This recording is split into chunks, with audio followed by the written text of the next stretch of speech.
കേരളം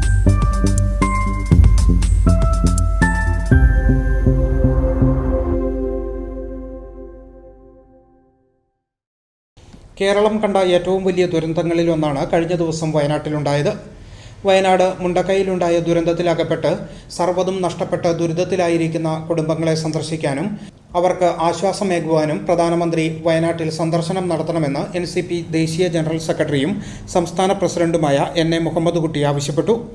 നിരവധി മനുഷ്യജീവനുകളാണ് വയനാട്ടിലെ ഉരുൾപൊട്ടലിൽ നഷ്ടമായത്. ഇനിയും നിരവധി പേരെ കണ്ടെത്താനുമുണ്ട്. 10,000-ലധികം പേർ വിവിധ കേന്ദ്രങ്ങളിലെ ദുരിതാശ്വാസ ക്യാമ്പുകളിലാണുള്ളത്. ഈ സാഹചര്യത്തിൽ പ്രധാനമന്ത്രി നരേന്ദ്രമോദി വയനാട് സന്ദർശിക്കാൻ തയ്യാറാകണമെന്ന് അദ്ദേഹം പറഞ്ഞു. ഇത് തീർച്ചയായും കണ്ട് അസസ് ചെയ്യാനും കേരളത്തിന് ഇതിൽ സഹായിക്കുന്നതിനും അദ്ദേഹം പ്രധാനമന്ത്രി വിസിറ്റ് ചെയ്യണമെന്നാണ് ഞങ്ങൾക്ക് ആവശ്യപ്പെടാനുള്ളത്. അതിൻ്റെ ഭാഗമായി ഞങ്ങളുടെ വർക്കിംഗ് പ്രസിഡൻ്റായിട്ടുള്ള ശ്രീ പ്രഫുൽ പട്ടേലിന് ഞങ്ങളൊരു ലെറ്റർ ഓൾറെഡി അയച്ചു കഴിഞ്ഞു. അതിൻ്റെ കോപ്പി നിങ്ങൾക്ക് തന്നിട്ടുണ്ട്. മാത്രമല്ല ഒരു 5,000 കോടിയെങ്കിലും ഇമ്മീഡിയറ്റ് ആയിട്ട് റീഹാബിലിറ്റേഷനും അതുപോലെ ബാക്കിയുള്ള പ്രവർത്തനങ്ങൾക്കും ഇമ്മീഡിയറ്റ് ആയിട്ട് കൊടുക്കണമെന്നുകൂടി ആവശ്യപ്പെടാൻ പറഞ്ഞിട്ടുണ്ട്.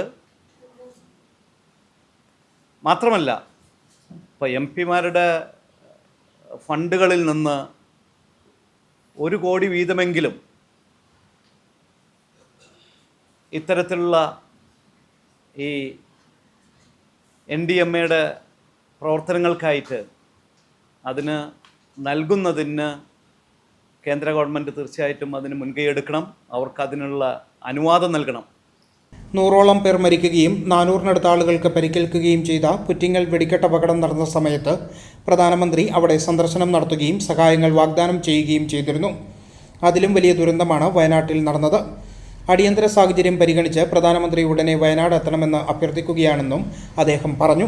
വയനാട്ടിലെ ദുരന്തത്തെ തുടർന്ന് ദുരിതമനുഭവിക്കുന്ന സാധാരണക്കാരായ മനുഷ്യരെ ജീവിതത്തിലേക്ക് തിരികെ കൊണ്ടുവരേണ്ടതുണ്ട്. ബന്ധുമിത്രാദികളെയും ജീവിതത്തിലെ സമ്പാദ്യങ്ങൾ അത്രയും നഷ്ടപ്പെട്ടു പോയിരിക്കുന്ന വയനാട്ടിലെ ദുരിതബാധിതരെ ജീവിതത്തിലേക്ക് തിരികെ കൊണ്ടുവരുവാൻ 5,000 കോടി രൂപയുടെ പ്രത്യേക പാക്കേജ് കേന്ദ്രം അനുവദിക്കണമെന്നും അദ്ദേഹം ആവശ്യപ്പെട്ടു. കൂടാതെ MP-മാരുടെ ആസ്തി വികസന ഫണ്ടിൽ നിന്നും ചുരുങ്ങിയത് 1 കോടി രൂപ വീതം ദുരന്ത നിവാരണ ഫണ്ടിലേക്ക് നൽകാനുള്ള അനുമതി കേന്ദ്ര സർക്കാർ നൽകണമെന്നും NA മുഹമ്മദ് കുട്ടി പറഞ്ഞു. ഇതുവഴി രാജ്യത്തെ ഏതൊരു MP-ക്കും വയനാടിനെ സഹായിക്കാനാകും. അതിനുള്ള നടപടിക്രമങ്ങൾ വേഗത്തിലെടുക്കണമെന്നും NA മുഹമ്മദ് കുട്ടി ആവശ്യപ്പെട്ടു. വയനാട് ദുരന്തം ഒരു ദേശീയ ദുരന്തമായി പ്രഖ്യാപിക്കണമെന്ന് ആദ്യം ആവശ്യപ്പെട്ടത് NCP കേരള ഘടകമാണ്. ഈ കാര്യം സ്ഥിരീകരിച്ചുകൊണ്ട് NCP ദേശീയ വർക്കിംഗ് പ്രസിഡന്റും രാജ്യസഭാ MP-യുമായ പ്രഫുൽ പട്ടേൽ ഇതേ ആവശ്യം രാജ്യസഭയിൽ ഉന്നയിക്കുകയും ചെയ്തിട്ടുണ്ട്. തുടർന്നാണ് മറ്റു പല നേതാക്കളും ഈ ആവശ്യം ഉന്നയിച്ചതെന്നും NA മുഹമ്മദ് കുട്ടി പറഞ്ഞു. NCP കേരള ഘടകം ഇപ്പോൾ ഉന്നയിക്കുന്ന ആവശ്യങ്ങൾ പാർലമെന്റിൽ അവതരിപ്പിക്കണമെന്നാവശ്യപ്പെട്ട് പ്രഫുൽ പട്ടേലിന് കത്തയച്ചിട്ടുണ്ടെന്നും NA മുഹമ്മദ് കുട്ടി പറഞ്ഞു. കഴിഞ്ഞ ദിവസം NCP സംസ്ഥാന പ്രസിഡന്റിന്റെ നേതൃത്വത്തിലുള്ള പ്രത്യേക സംഘം വയനാട്ടിലെ ദുരന്തഭൂമി സന്ദർശിക്കുകയും ആവശ്യമായ സഹായങ്ങൾ എത്തിക്കുവാൻ NCP പ്രവർത്തകരോട് ആവശ്യപ്പെട്ടിട്ടുണ്ടെന്നും NA മുഹമ്മദ് കുട്ടി പറഞ്ഞു. വാർത്താസമ്മേളനത്തിൽ സംസ്ഥാന സെക്രട്ടറിമാരായ ജോണി തോട്ടക്കര, ഭാസ്കരൻ മാലിപ്പുറം, ജില്ലാ പ്രസിഡന്റ് KK ജയപ്രകാശ് എന്നിവരും പങ്കെടുത്തു. City voice, Kochi.